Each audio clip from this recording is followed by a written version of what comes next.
அன்புள்ளம் கொண்ட விஆர்ஷோ டிவி நேயர்களே வணக்கம். நான் உங்கள் அறிமுக ஜோதிடர் வெங்கடேஸ்வரன். இப்ப நம்ம எதை பத்தி பார்க்க போறோம்னா மே மாத பலன்களை பத்தி பார்க்க போறோம். இந்த மே மாத பலன்களை பார்க்கறதுக்கு முன்னாடி என்னென்ன கிரகங்கள் இந்த மே மாசத்துல பெயர்ச்சி ஆகுது அப்படிங்கிறத ஃபர்ஸ்ட் பார்ப்போம். சூரிய பகவானானவர் மே மாதம் 14ஆம் தேதிக்கு பின் ரிஷபராசியில சஞ்சரிக்கிறார். அது மட்டும் தானா, மே மாதம் 6ஆம் தேதியே புதன் பகவான் மேச ராசியிலும், அதே புதன் பகவான் மே மாதம் 23ஆம் தேதிக்கு பின் ரிஷபராசியிலும் சஞ்சரிக்கிறார். அதே மாதிரி நம்ம எல்லாருக்கும் தெரிஞ்ச பயிற்சியான குரு பயிற்சி மே மாதம் 14ஆம் தேதிக்கு பின் நடைபெறுகிறது. அதே மாதிரி ராகு கேது பயிற்சி நம்ம இன்னும் அதை பத்தி பேசல, அதுக்கான வீடியோவும் போடல. இந்த மே மாத பலன்கள் பேசினதுக்கு அப்புறம் போடலாம் அப்படின்னு இருக்கோம். ராகு கேது பயிற்சியானது மே மாதம் 18 தேதிக்கு பின் ராகு கேதுவும் பயிற்சி ஆகிறார்.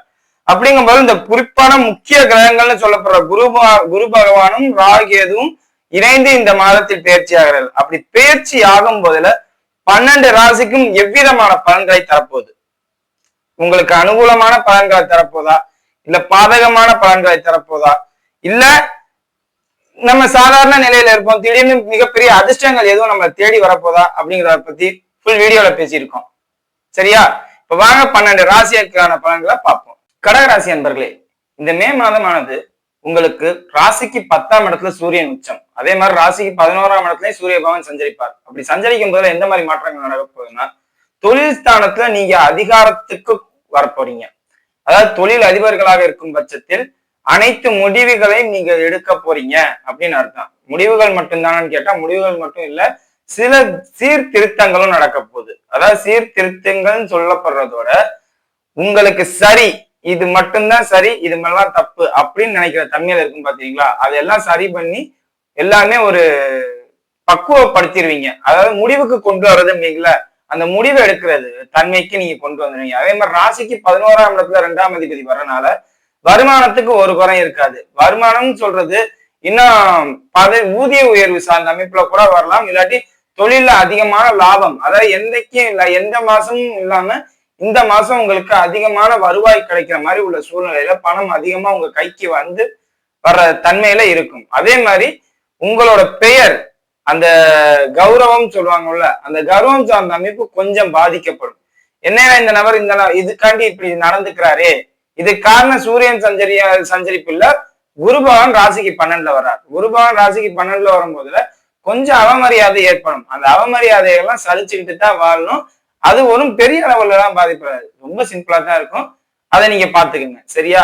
அதே மாதிரி ராசிக்கு 8ஆம் இடத்துல புதன் பகவான், ராசிக்கு 3ஆம் அதிபதியும் 12ஆம் அதிபதியும் சொல்லப்படுற புதன் பகவான் ராசிக்கு 10ஆம் இடத்துல வர்றாரு. அப்படிங்கும் போது இடைத்தரக தொழில இருக்கிறவங்களுக்கெல்லாம், ரியல் எஸ்டேட்ல இருக்கிறவங்களுக்கெல்லாம் உண்மையிலேயே ஒரு அற்புதமான வாய்ப்பு. அதே மாதிரி கார் ரிலேட்டடா இருப்பாங்கல்ல, வண்டி வாகனம் சார்ந்த அமைப்புல மார்க்கெட்டிங் டீமாவோ இல்ல சேல்ஸ் டீமாவோ இருப்பீங்க பாத்தீங்களா, அவங்களுக்கெல்லாம் உண்மையிலே ஒரு அற்புதமான காலகட்டம், நல்ல வருவாய் கிடைக்கும். உங்களுக்கு அதிகமான இதை சேல்ஸ் பண்ணிருவீங்க. அதாவது உங்களுக்கு கொடுத்திருக்க இதோட அதிகமான இதை சேல்ஸ் பண்ணிருவீங்க. சேல்ஸ் அதாவது மார்க்கெட்டிங் ஃபீல்ட்ல இருக்கிறவங்களுக்கு தான் இது ஒரு அற்புதமான நேரம். இந்த நேரத்தை சரியா பயன்படுத்திக்கங்க. சரியா? அதே மாதிரி ராசிக்கு 9ஆம் இடத்துல சுக்கிர பகவான் ஆச்சு. திருமணம் சார்ந்த அமைப்புகள், இளம் வயதினர்களாக இருக்கும் பட்சத்தில் திருமணம் சார்ந்த அமைப்பு கைகூடும். அழகான பெண்ணே உங்களுக்கு ஆணாக இருக்கும் பட்சத்தில் அழகான பெண்ணும், பெண்ணாக இருக்கும் பட்சத்தில் அழகான ஆணும் தேடி வரும். சுப நிகழ்வுகள் இளம் வயதினருக்கு சமயத்துல அது காது குத்தா இருக்கலாம், இல்லாட்டி நீங்க ஏதாவது பெரிய ஆடம்பர ஹோட்டல்ல போய் நண்பர்களோட பார்ட்டி பண்ற மாதிரி இருக்கும், இல்லாட்டி ஏதாவது ஒரு ஆடம்பர கார்லயோ ஆடம்பர வாகனத்திலேயோ மொத்தத்துல ஏதோ ஒரு ஆடம்பரமான விஷயத்தையோ இல்ல ஒரு சுப நிகழ்வுகளையோ இளம் வயதினர் கண்டிப்பாக அனுபவிப்பீங்க. 24ல இருந்து 34 வயதினர். அப்ப 34 தாண்டினவங்களுக்கு எந்த இதுவும் இல்லையா அப்படின்னு கேட்டா இருக்கு. எந்த மாதிரினா, தன் குழந்தைகளுக்கு திருமண அமைப்பு, அதாவது குழந்தைகளுக்கு காது குத்து, குழந்தைகளுக்கு அதாவது அந்த சுக்கிரன் 9ஆம் இடத்துல உச்ச நிலையில இருக்கிறது இளம் வயதினருக்கு அவங்களே சுக்கிரனா மாறிடுவாங்க. பெற்றோர்களாக இருக்கும் பட்சத்தில் அந்த சுக்கிரனை அனுபவிக்கும் தன்மை எந்த காரகத்துக்கு இருக்கோ, எந்த தன்மையில உள்ளவங்க இருக்காங்களோ அவங்களால மட்டும்தான் அனுபவிக்க முடியும். அப்ப குழந்தைகள் சார்ந்த அமைப்பு விஷயத்துல உங்களுக்கு அற்புதமான யோகத்தை தரும். அதாவது குழந்தைகளுக்கு, உங்க குழந்தைகளுக்கு நீங்க காது குத்து வைப்பீங்க, இல்லாட்டி குழந்தைகள் நல்ல மதிப்பெண் எடுத்து அவங்களுக்கு ஏதாவது பரிசு வாங்கி கொடுப்பீங்க. இல்லாட்டி வேற என்ன இருக்கு, அவங்க அவங்களால உங்களுக்கு கௌரவம், அவங்களால உங்களுக்கு ஒரு சுப நிகழ்வு, சுப செலவு, அந்த மாதிரி உள்ள தன்மையில வரும். அதே மாதிரி கணவன் மனைவி ஒற்றுமை இந்த நேரத்துல அதிகமாகும். கணவன் மனைவி ஒற்றுமை அதிகமாகும். அதே மாதிரி பெண்கள் சார்ந்த அமைப்புல இந்த அடிவயிற்கு கீழே உள்ள பகுதிகள் கொஞ்சம் கவனமா பாத்துக்கோங்க. லேடிஸ் டாக்டர்கிட்ட மட்டுமே செக் பண்ற மாதிரி அமைப்புகள் இருக்குங்க தெரியுங்களா? அந்த மாதிரி விஷயங்கள் இந்த நேரத்துல நடக்கும். அதாவது நீர் கட்டி, நீர் சம்பந்தப்பட்ட பாதிப்புகள் இதெல்லாம் இருக்கும். இதுக்கு காரணம் சுக்கிரன் சனியோட சேர்ந்தது. அதுதான் அந்த மே மாசம் முழுக்க சனியோட தான் இருப்பாரு. ராகு பகவான் இந்த பக்கம் வந்ததுக்கு அப்புறம் பாதிப்பு சற்று குறைய வாய்ப்பு இருக்கு. அதுவரை இந்த சுக்கிரன் சனி இணைவானது உங்களுக்கு அந்த அடிவயிற்று பகுதி சார்ந்த அமைப்புகள்ல பெண்களுக்கு அதிகமா பாதிக்கும். அப்ப ஆண்களுக்கு இல்லையா அப்படின்னு கேட்டா, ஆண்களுக்கு ஆடம்பர செலவு பண்றேங்கிற பேர்ல கடன் சார்ந்த அமைப்பை கொடுக்கும். ஆடம்பர செலவு பண்ணாதவர்களுக்கு எந்த மாதிரி பாதிப்பு கொடுக்கும்? தேவையில்லாத சில தவறான பழக்க வழக்கங்களை கொடுக்கும். அதே மாதிரி வயதானவருக்கு கிட்னி சார்ந்த அமைப்புல ரொம்ப கவனமா இருக்கும். கிட்னி, தொண்டை பகுதி, தைராய்டு சம்பந்தப்பட்ட பிரச்சனைகள் இருப்பவர்களாம் ஒரு டெஸ்ட் எடுத்து பார்த்துக்கிறது நல்லது, வயதானவர்கள் வியாதி சார்ந்த அமைப்புல. மற்றபடி 5ஆம் அதிபதி ராசிலையும் 10ஆம் அதிபதி ராசிலையும் இருக்கிறதுனால தொழில்ல ஒரு குறையும் இல்லை. அதே மாதிரி உத்தியோகம் சார்ந்த அமைப்பு 6ஆம் அதிபதி தான் ராசிக்கு 12ஆம் இடத்துல வராரு. சோ உத்தியோகம் பாக்குறவங்க இந்த நேரத்துல டிரான்ஸ்பர் ஆகிற அமைப்பு வரும். 10ல சூரியன் உச்சமா இருக்கும் போதுல, குருவும் பயிற்சி ஆகும் போதுல சோ பதவி பறி போகாது.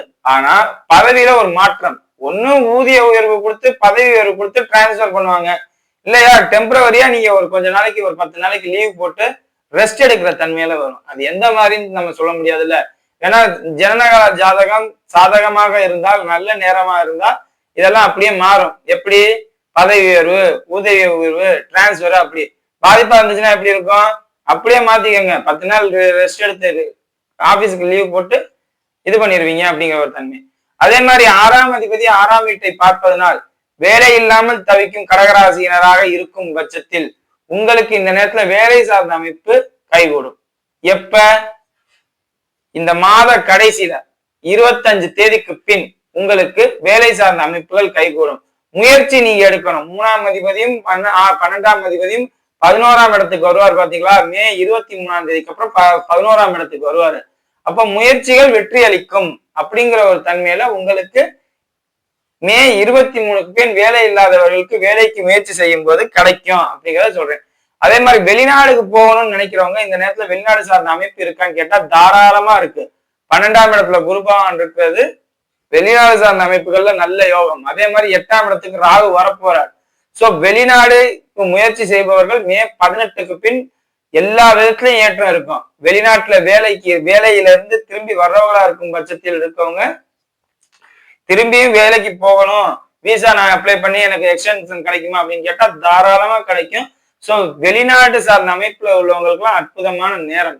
அதே மாதிரி டாஸ்மார்க் ரிலேட்டடா இருக்கிறவங்களுக்கும் இது ஒரு நல்ல காலகட்டம். பதவி உயர்வு, அது ரிலேட்டடாகவும் பதவி உயர்வுக்கும்ல, பதவி உயர்வு, ஊதிய உயர்வு, இந்த மாதிரி அமைப்புகள்ல கடகராசினருக்கு இந்த நேரத்துக்கு தாராளமா கிடைக்கும். அதே மாதிரி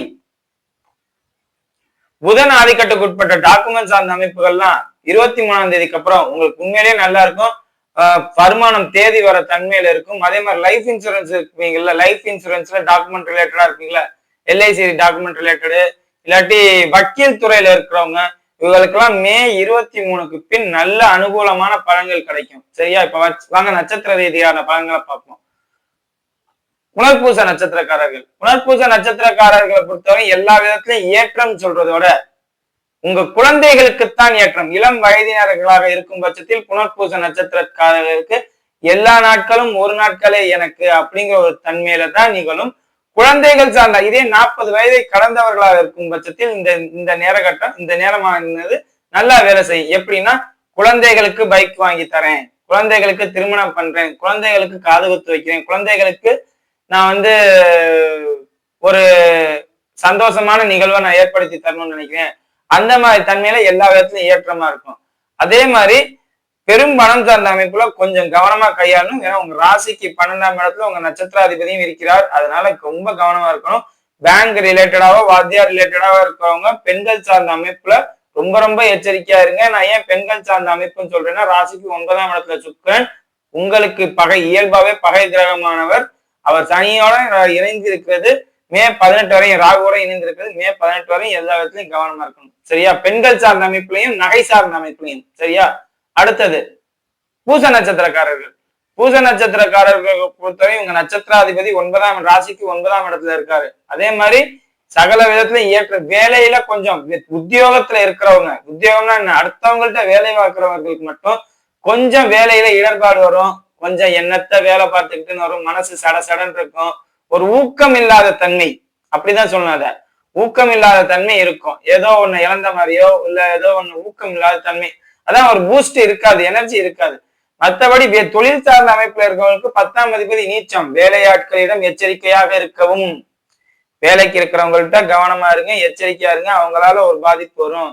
மற்றபடி வருமானத்துக்கு ஒரு குறை இல்லை. வேலைக்கு போறவங்களா இருந்தாலும் சரி, உத்தியோகத்துக்கு போறாங்க சரி, 2ஆம் அதிபதி 11ஆம் இடத்துக்கு வரனால வருமானத்துக்கு ஒரு குறை இருக்காது. இப்பவும் உச்சமா இருக்கிற, அதனால வருமானத்துக்கு ஒரு குறை இல்லை. ஆனால் நம்ம இந்த இடர்பாடுகள்னு வரும்ல, அந்த இடர்பாடுகள் தெரிஞ்சு நம்ம செயல்படுத்திக்கணும். உத்தியோகம் போறவங்களா இருந்தா ஊக்கம் இருக்காது. சொந்த தொழில் செய்யறவரா இருந்தா 10ஆம் அதிபதி நீச்சம். அதனால வேலைக்கு இருக்கிறவங்க உங்களுக்கு ஏதாவது பாதிப்பை நிகழ்த்துவாங்க. மற்றபடி டாக்குமெண்ட் சார்ந்த அமைப்புகள் எல்லாம் சகல விதத்திலும் ஏற்றம் உங்களுக்கு தான். ஆயில்ய நட்சத்திரக்காரர்கள். ஆயில்ய நட்சத்திரக்காரர்களை பொறுத்தவரையும் உங்களுக்கு இந்த நட்சத்திராதிபதினு சொல்லப்படுற புதன் பகவான் 9ஆம் இடத்துலயும் இருக்காரு, 10ஆம் இடத்துலயும் இருக்காரு, 11ஆம் இடத்துலயும் வராது இந்த மாசத்துல. அதாவது மே மாசம் 6ஆம் தேதி வரையும் மீனத்திலையும், மே மாசம் 6ஆம் தேதிக்கு அப்புறம் மேசத்திலையும், மே மாசம் 23ஆம் தேதிக்கு அப்புறம் ரிஷபத்திலையும் இருக்காரு. அப்ப என்ன, டிரான்ஸ்போர்ட் ரிலேட்டடா இருக்கிறவங்களா இருக்கும் பட்சத்தில் இந்த பயிற்சி, வேகமான பயிற்சி பாதிப்பு இருக்காது. டிரான்ஸ்போர்ட் ரிலேட்டட்ல இல்லைங்க, நான் ஒரு நார்மலா இருக்கேன்னா அடிக்கடி ஊர் விட்டு ஊருக்கு போய்கிட்டு இருப்பீங்க. அதாவது ஒரு நிலையா ஒரு இடத்துல இருக்க முடியாது. இப்போ ஒன்னும் இல்ல, இப்ப நீங்க ஒரு சென்னையில இருக்கீங்கன்னு வச்சுக்கோங்க. சென்னையில இருக்கிறவரா இருக்கும் பட்சத்தில் மனைவியை பாக்குறதுக்கு அடிக்கடி ஊருக்கு வரலாம், இல்ல அப்பா அம்மாவை பாக்குறதுக்காண்டி ஊருக்கு வரலாம், இல்ல ஏதோ ஒரு காரணத்துக்காண்டி உங்களை ஊருக்கு அடிக்கடி திருப்பி திருப்பி வர சொல்லிக்கிட்டே இருப்பாங்க. அலைச்சல் அதிகம், அதைத்தான் சொல்ல வரேன், வேற எதுவும் பெருசா சொல்ல வரல. உங்களுக்கு இந்த நேரத்துல பயண அலைச்சல் அதிகம். அதே மாதிரி திடீர் மருத்துவ செலவுகளும் வைக்கும் பயண அலைச்சல்களால தான். அதனால அதெல்லாம் நீங்க கவனமா பாத்துக்கணும். வருமானத்துக்குங்கிற போதில ராசிக்கு 12ஆம் இடத்துல குரு பகவான் வர்றது உங்களுக்கு தான் முழுமையா பாதிக்கும். அதனால என்னை திட்டாதீங்க. என்னடா வரிசையா எல்லாருக்கும் வருமானத்துல எந்த குறையும் சொல்லல, எனக்கு மட்டும் ஏன்டா வருமானத்துல குறை சொல்ற அப்படின்னு நினைக்காதீங்க. எல்லாருக்கும் ஒரு சில நேரங்கள் ஒரு சில கால சூழ்நிலைகள்ல மாறும். உங்களுக்கு கடன் சார்ந்த அமைப்பு வர மாதிரி இருக்கும். சரி, கடன் சார்ந்த அமைப்பை நிதானமா பண்ணிக்கிறது நல்லது. சரியா? வீடியோ இப்பதான் ஃபர்ஸ்ட் டைம் பாக்குறதா இருந்தா லைக் பண்ணுங்க, ஷேர் பண்ணுங்க, கமெண்ட் பண்ணுங்க. சேனலை மறக்காம சப்ஸ்கிரைப் பண்ணுங்க. வேற எதுவும் ஜோதிட ஆலோசனைக்கு கீழே உள்ள நம்பருக்கு கால் பண்ணுங்க. நன்றி.